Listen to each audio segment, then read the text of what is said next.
Welcome back to VIG TV Extra. You're watching the second installment of the Death Wish Toyota Hilux road trip build. On the first episode, you learned of the acquisition of the truck, some of the trials and tribulations, and that I had developed a rod knock in the engine 120 miles from a Craigslist stranger danger 20R replacement. On this episode, you learn of the replacement of the engine all the way up until the next breakdown. Stay tuned.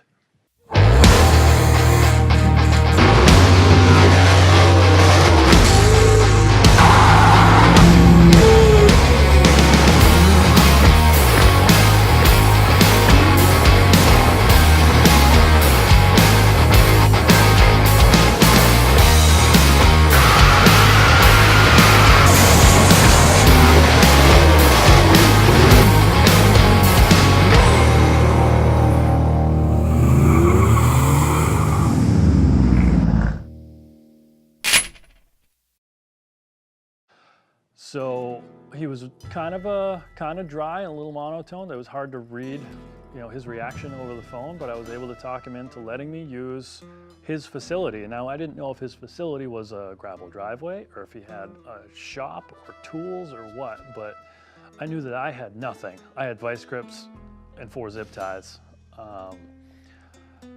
The only problem was he was in Amarillo, which was 120 miles away, and I got a knocking motor. So I told the dude I'm gonna try to make it there. I'll keep you updated. And now I couldn't drive on I-40 because to keep the motor from knocking, I had to go between 25 and 30 miles an hour. And when I say between those two numbers, I mean, I had to be full engine load, whether it was acceleration or deceleration. So it was like full throttle, full decel. I was like, bop boo, bop boo, bop boo, in a 5 mile an hour tolerance for 120 miles. I'm on a side road, and this side road turns to dirt for like 80 miles. And almost 80 miles, I had no service at all. I didn't see any houses, any buildings, no telephone wires, no barns, nothing, literally no civilization wherever I was. Somewhere in New Mexico, Texas area. And you could have dropped me in the middle of the ocean. I would have had the same view in every direction. It just, like the fields fell off with the curvature of the earth. There was nothing out there. So I did 120 miles. I made it to this Joe Trues guy's house, and I pull around the corner, and I pull it into the shop, and by the time I pulled it into the shop, man, it just idling. It was like, rapping like a motherfucker. And I shut it off, and that was it. It was done right there. I was either buying that dude's truck or potentially looking at the motor in the parts truck. My initial plan was I was gonna pull the transmission out of my truck because I knew it was good, put it in his parts truck, tow my truck with the parts truck with my transmission in it. But I ended up looking at the parts truck, and it was just too far parted out. The gauges were out of it and everything, and it just didn't make sense. So I didn't gamble while I was in Vegas, so I figured I'd gamble in Amarillo and do a motor swap, a motor that I had never heard run, and neither had the owner. This Joe True dude took me into his shop, and he had a pretty nice hobby shop at home, and it was clean and fairly well organized. Not only did he let me use his shop, but he stayed up all night with me doing a motor swap for next to no money. Charged me like $300 for the motor, and I think $100 for the use of his shop. I mean, that's what we agreed on the phone, but he stayed up all night with me, and he worked just as hard as I did. 4:30 in the morning, the thing fired up, and I hit the road again. I took a little nap, let the sun wake me up, and I met up with my buddies with Off-Road Nation magazine at the airport.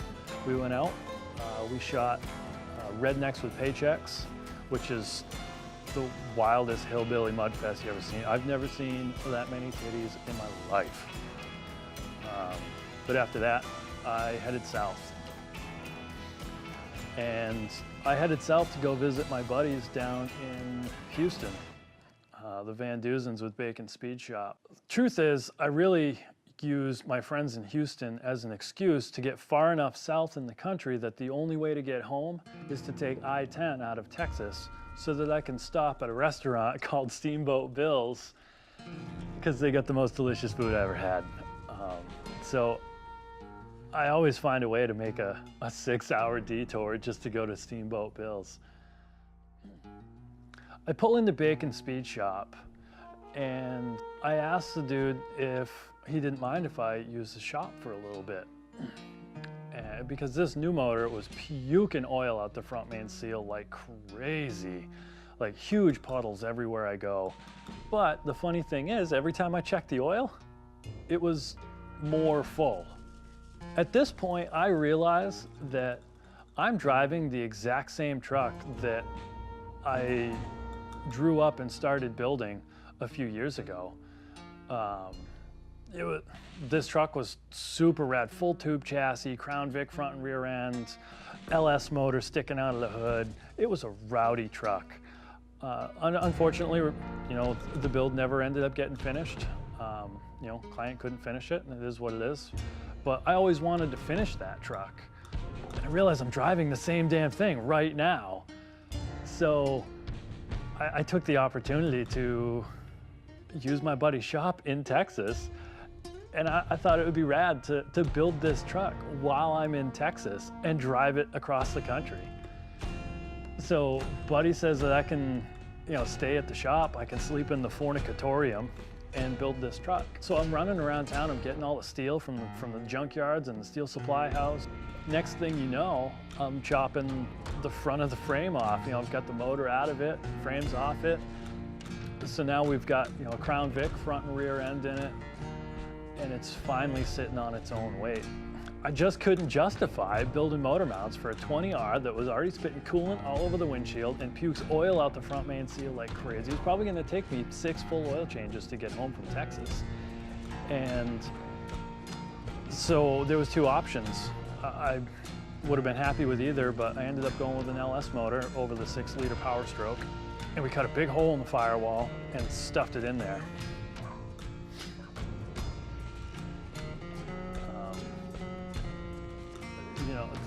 To give you an idea, the fornicatorium where I stayed was like this Texas barn with farm animals running around and snakes and lizards, and not like sealed up, doors were open all the time, and it was basically living outside, like under a porch.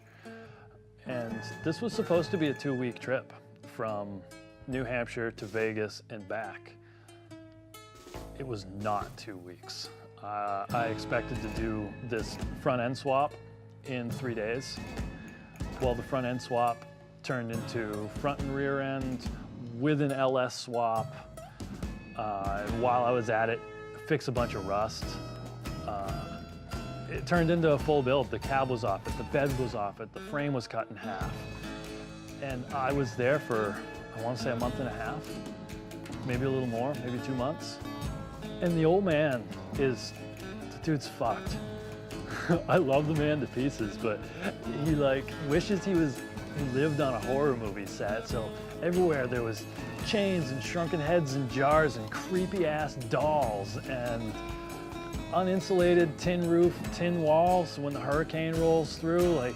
I showered in the rain gutter in the Texas hurricane. It's scary, man. There was an airplane hanging in the fucking tree.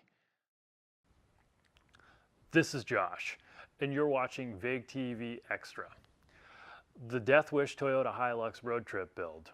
Tune in next time because the adventure has just begun.